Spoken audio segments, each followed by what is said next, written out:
ఒకప్పుడు ఫోన్ చేయడానికైనా డేటా వినియోగానికైనా 10 రూపాయల కార్డుతో రీఛార్జ్ చేసుకునేవాళ్ళం. అది కూడా అవసరం బట్టి. కానీ ప్రస్తుతం ఉన్న రీఛార్జ్ ప్లాన్ను చూస్తే యూజర్లకు దడపుడుతోంది. వివిధ రకాల సేవలకు సెల్ ఫోన్ నెలవు కావడంతో ఎంత ఖర్చైనా రీఛార్జ్ చేసుకోవడం తప్పనిసరైంది. కానీ ఆర్థిక స్తోమతకు మించిన భారం యూజర్లపై పడుతోందనేది వాస్తవం. కారణాలు ఏవైనా టెలికాం సంస్థలు మెరుగైన సేవల పేరుతో ఏటికేడు రీఛార్జ్ ధరలు పెంచుతూనే ఉన్నాయి. గతేడాది పెరిగిన ధరతోనే వినియోగదారులపై స్తోమతకు మించిన భారం పడుతోంది. దీనికి తోడు ఈ ఏడాది చివరి నాటికి 10 నుంచి 12% పెరగొచ్చన్న సంకేతాలు ఇప్పుడు మొబైల్ యూజర్లకు గుబులు పుట్టిస్తున్నాయి. మరి రీఛార్జ్ ధరలు పెరగడానికి గల కారణాలు ఏంటి? టెలికాం సంస్థలు ఏ ప్రాతిపదికన ప్లాన్ల ధరలు పెంచుతున్నాయి? పేద మధ్యతరగతి యూజర్లపై ఎలాంటి ప్రభావం పడుతోంది? తదితర వివరాలు ఈ కథనంలో చూద్దాం.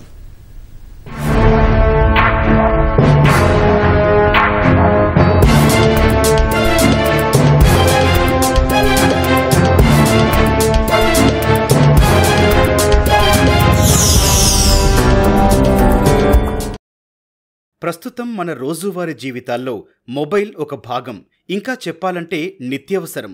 ఒక పూట తిండి లేకుండా ఉంటారేమో కానీ చేతిలో చరవాణి లేకుండా ఉండలేని పరిస్థితి. కాలక్షేపంతో పాటు వివిధ రకాల సేవలు సద్వినియోగం చేసుకునేందుకు సెల్ ఫోనే ఆధారం. ఇప్పటికే దేశంలో యాక్టివ్ మొబైల్ యూజర్ల సంఖ్య 1.16 బిలియన్ అంటున్నాయి గణాంకాలు. అందుకే ఇప్పుడు మొబైల్ వినియోగదారులకు సంబంధించిన ఏ చిన్న విషయమైనా కీలకంగా మారుతోంది, ప్రాధాన్యత సంతరించుకుంటోంది. ఇప్పుడు తాజా విషయం ఏంటంటే, కొన్నేళ్లుగా క్రమం తప్పకుండా టారిఫ్లు పెంచుతూ వస్తోన్న టెలికాం సంస్థలు మరోసారి భారం మోపేందుకు సిద్ధమవుతున్నాయి. ఇప్పటికే వేల కొద్దీ వెచ్చించి మొబైల్ ఫోన్ కొనడం ఒక ఎత్తైతే నెల నెలా రీఛార్జ్ చేసుకోవడం మరో ఎత్తైంది. ఇప్పుడు మళ్లీ మొబైల్ టారిఫ్లు పెరిగితే అన్న మాటే చాలా మంది వినియోగదారుల్ని ఉలిక్కిపడేలా చేస్తోంది.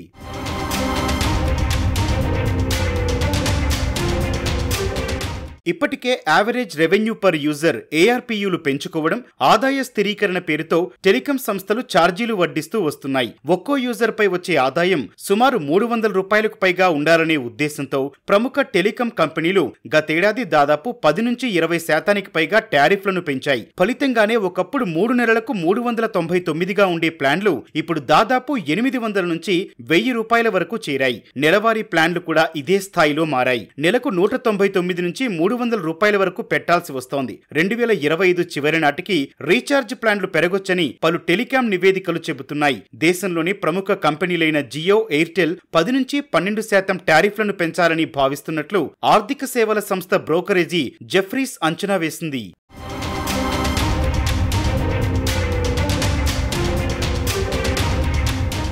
టెలికాం సంస్థలు 2024 జూలైలో ప్లాన్ల ధరలను 11 నుంచి 23% పెంచిన సంగతి తెలిసిందే. ఆ వార్తలు మరిచిపోకముందే ఏడాది వ్యవధిలోనే మరోసారి ధరల పెంపు అంశం తెరపైకి రావడం మొబైల్ వినియోగదారుల్లో గుబులు పుట్టిస్తోంది. ఈసారి యూజర్లకు 5G సేవలు మరింత చేరువ చేసేందుకు అనువుగా టారిఫ్ల పెంపు ఉండొచ్చని నిపుణులు అంచనా వేస్తున్నారు. గతేడాది పెంచిన ధరలతోనే కంపెనీలపై తీవ్ర ప్రభావం పడింది. చాలా మంది యూజర్లు ప్రభుత్వ రంగ సంస్థ అయిన BSNL వైపు అధికంగా మొగ్గు చూపారు. ఈ విషయం దృష్టిలో ఉంచుకొని కంపెనీలు తగు జాగ్రత్తలు తీసుకుంటున్నట్లు సమాచారం. బేస్ ప్లాన్ల జోలికి పోకుండా మధ్యస్థాయి, ప్రీమియం చందాదారులను లక్ష్యంగా చేసుకుంటున్నట్లు తెలుస్తోంది. అలాగే కొత్త రీఛార్జ్ ప్యాక్స్ డేటాలో భారీగా కోత పెట్టే అవకాశం కనిపిస్తోంది. డేటా ప్యాక్లు ప్రత్యేకంగా కొనుగోలు చేసేలా రీఛార్జ్ ప్లాన్ల ధరలు రూపొందించనున్నట్లు టెలికాం నిపుణులు అంచనా వేస్తున్నారు.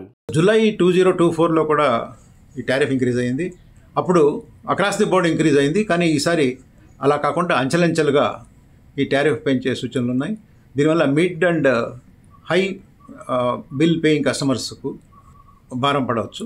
గవర్నమెంట్ ఆఫ్ ఇండియా ఈ టారిఫ్ ఇంక్రీజ్లో ఇంటర్ఫియర్ కాదు. ఎందుకంటే వాళ్ళ వ్యూ పాయింట్ ఏంటంటే, ఈ టారిఫ్ అనేది కస్టమర్స్కు, టెలికాం సర్వీస్ ప్రొవైడర్కు మధ్య విషయం తప్ప గవర్నమెంట్ దాంట్లో ఇంటర్ఫియర్ కావాల్సిన అవసరం లేదు అని వారు భావిస్తారు. అంతేకాకుండా ఈ డియోపోలిని అవాయిడ్ చేయడానికి వోడాఫోన్ ఐడియా సర్వీస్ కూడా కంటిన్యూ కావాలని ప్రభుత్వం భావిస్తోంది. అంతేకాకుండా ఇన్ ఎనీ కేస్ BSNL ప్రభుత్వ రంగ సంస్థ ఉంది ఈ టారిఫ్ను నియంత్రణ చేయడానికి. లాస్ట్ జూలై 2024లో టారిఫ్ మిగతా ప్రైవేట్ ఆపరేటర్స్ టారిఫ్ పెంచినప్పుడు BSNL పెంచలేదు. అదేవిధంగా డిసెంబర్లో కూడా BSNL టారిఫ్ పెంచదు అని నేను అనుకుంటున్నాను. దానివల్ల కస్టమర్స్ బిఎస్ఎన్ఎల్కు మైగ్రేట్ కావడానికి కూడా అవకాశాలు ఉన్నాయి. 2025లో దేశంలో మొబైల్ యాక్టివ్ యూజర్ల సంఖ్య రికార్డు స్థాయిలో పెరిగింది. ఒక్క మే నెలలోనే 74 లక్షల మంది కొత్తగా సబ్స్క్రిప్షన్ తీసుకోవడం గమనార్హం. గడిచిన 29 నెలల్లో కొత్తగా వినియోగదారులు చేరడం ఇదే గరిష్టం. మేలో రిలయన్స్ జియోలో కొత్తగా 55 లక్షల మంది చేరగా ఎయిర్టెల్లో 13 లక్షల కొత్త వినియోగదారులు చేరారు. దీంతో జియో నెట్వర్క్ మార్కెట్ వాటా 53% చేరుకోగా ఎయిర్టెల్ 36% మార్కెట్ వాటాను కలిగి ఉంది. పెరిగిన యూజర్ల సంఖ్యను దృష్టిలో ఉంచుకొని వారికి మెరుగైన సేవలతో పాటు 5G నెట్వర్క్ మెరుగుదలకు రీఛార్జీల పెంపు దిశగా టెల్కోలు ఆలోచిస్తున్నారన్న మాట వ్యాపార వర్గాల్లో బలంగా వినిపిస్తోంది. క్రమంగా మార్కెట్లో పోటీ తగ్గి కొన్ని సంస్థలే మిగలడం కూడా టారిఫ్ల పెంపునకు కారణమన్న అభిప్రాయాలున్నాయి. వొడాఫోన్ ఐడియాకు యూజర్లు తగ్గడం వల్ల ధరలు పెంచేందుకు అనుకూల వాతావరణం ఏర్పడిందని టెలికాం ఇండస్ట్రీ ఎగ్జిక్యూటివ్స్, మార్కెట్ విశ్లేషకులు చెబుతున్నారు.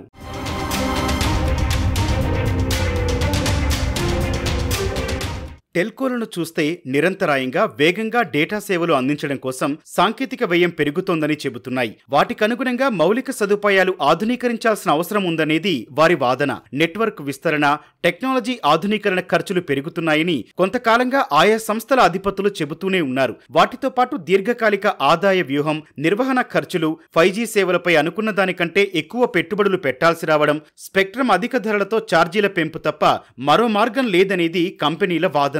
వీటిలో భాగంగానే ఇప్పుడే కాదు, ఇకపై ఏటా సగటున 10% పైగా టారిఫ్లు పెంచే ఆలోచనలో కంపెనీలు ఉన్నాయని టెలికాం రంగ నిపుణులు చెబుతున్నారు. కానీ ఈ భారమంతా యూజర్లు మొయ్యాల్సిన పరిస్థితి ఏర్పడటం ఆందోళన కలిగిస్తోంది. టెలికాం కంపెనీలు టారిఫ్లను పెంచే ప్రతిసారి చెప్తున్న ముఖ్యమైన మాట ఏంటంటే నిర్వహణ ఖర్చులు మాకు పెరుగుతున్నాయి. ఎందుకనంటే అతి చిన్న కాలంలోనే, అంటే ఒక దశాబ్దము 2 దశాబ్దాల కాలంలోనే 2G నుంచి 3Gకి, 3G నుంచి 4Gకి, 4G నుంచి 5Gకి అప్గ్రేడేషన్ ఆఫ్ ఇన్ఫ్రాస్ట్రక్చర్ చేసుకుంటా వెళ్ళిపోవటం మూలంగా నిర్వహణ ఖర్చు ప్లస్ డెవలప్మెంట్ కాస్ట్, సాంకేతికతని డెవలప్ చేసే కాస్టు పెరిగిపోయినాయి. ఇవి భరించాలా అనంటే కంపల్సరీగా టారిఫ్లు పెంచాల్సిన అవసరం ఉంది. దీనికి తోడుగా గతంలో టెలికాం కంపెనీలు ఒక కంపెనీ తమ మార్కెట్ను పెంచుకోవటానికి మార్గంగా టారిఫ్లను తగ్గిస్తా వెళ్ళినాయి, పోటీపడి తగ్గించినాయి. అందువల్ల అనేక నష్టాలను మేము భరించాం. కాబట్టి ఇప్పుడు అప్గ్రేడేషన్ 3G, 4G, 5Gకి అప్గ్రేడేషన్ అయిపోయి ప్రస్తుతం దేశంలోని ప్రముఖ టెలికాం కంపెనీలైన ఎయిర్టెల్, జియో, వొడాఫోన్ ఐడియాల ARPU 245, 206, 164 రూపాయలుగా ఉందని నివేదికలు చెబుతున్నాయి. కానీ కంపెనీలు వినియోగదారుడిపై నెలకు సగటున 220 నుంచి 230 ఖర్చు చేస్తున్నట్లు టెలికాం వర్గాలు చెబుతున్నాయి. దేశంలోని ప్రతి 100లో 85.65% మంది చేతుల్లో మొబైల్ ఉంది.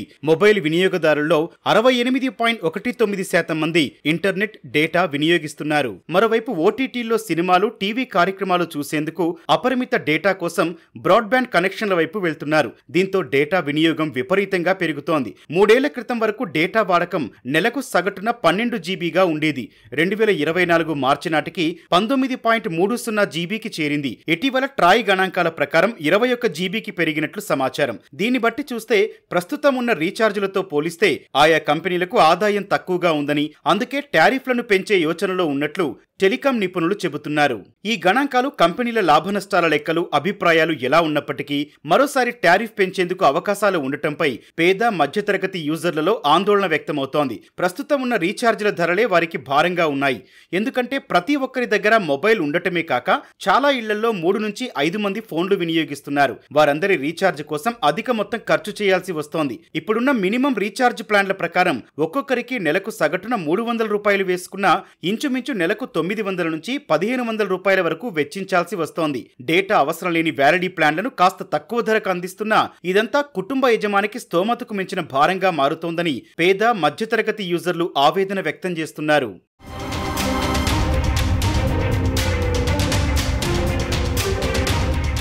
టెలికాం సంస్థలు వినియోగదారుల కోసం అనేక రీఛార్జ్ ప్లాన్లను అందుబాటులో ఉంచాయి. వాటిలో 28 రోజులకు గాను సగటున 299కి పైగానే వసూలు చేస్తున్నాయి. వాటిలో ఎక్కువ మంది అన్లిమిటెడ్ కాల్ సంబంధించిన ప్లాన్లను యాక్టివేట్ చేసుకుంటున్నారు. దాంతో పాటు 3 నెలలు, ఏడాది ప్లాన్లపై చాలా మంది యూజర్లు ఆసక్తి చూపిస్తున్నారు. ఇక్కడ గమనించాల్సిన విషయం ఏంటంటే క్యాలెండర్ ప్రకారం ఫిబ్రవరి మినహా నెల అంటే 30 లేదా 31 రోజులు, ఏడాదికి 12 నెలలు. కానీ టెలికాం సంస్థల క్యాలెండర్లో ఈ లెక్కలు వేరేనే. వారి లెక్కల్లో నెల అంటే 28 రోజులే. అందుకే నెలకు రీఛార్జ్ ప్లాన్ అంటే 28 రోజుల వ్యాలిడిటీ. ఫలితంగా క్యాలెండర్లో 12 నెలల ఏడాదికి, మొబైల్ రంగంలో మాత్రం 13 నెలలకు రీఛార్జ్ చేసుకోక తప్పడం లేదు. అంటే మరో 300 రూపాయల అదనపు ఖర్చు. ఇంతకు మించి ధరలు పెరిగితే వారి స్థోమతకు మించిన భారమే అవుతుందని నిపుణులు అభిప్రాయపడుతున్నారు.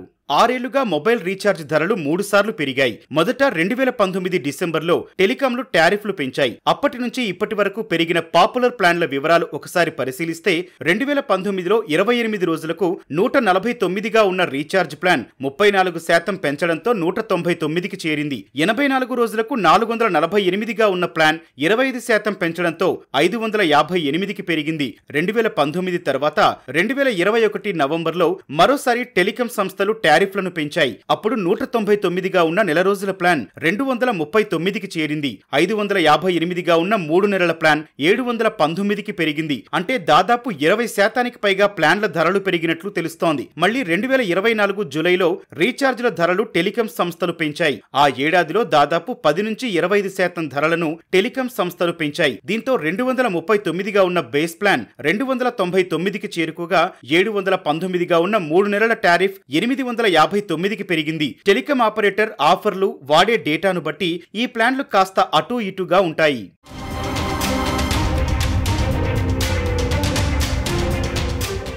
ఈ గణాంకాలను బట్టి చూస్తే 149గా ఉన్న బేస్ ప్లాన్ 299కి పెరిగింది. అంటే 6 ఏళ్లలో 150 రూపాయలు పెరిగిందన్నమాట. తక్కువ వ్యవధిలోనే ఇంత మొత్తం పెరగడాన్ని యూజర్లు గమనిస్తే విస్మయానికి గురి కావాల్సిందే. ఇక మరోసారి రీఛార్జీలు పెరుగుతాయని ఊహిస్తేనే యూజర్లకు భయం కలుగుతోంది. నెట్వర్క్ కంపెనీలు టారిఫ్లు పెంచడానికి ప్రభుత్వ రంగ సంస్థ telecom regulatory authority of India Troy మార్గదర్శకాలు తప్పనిసరి.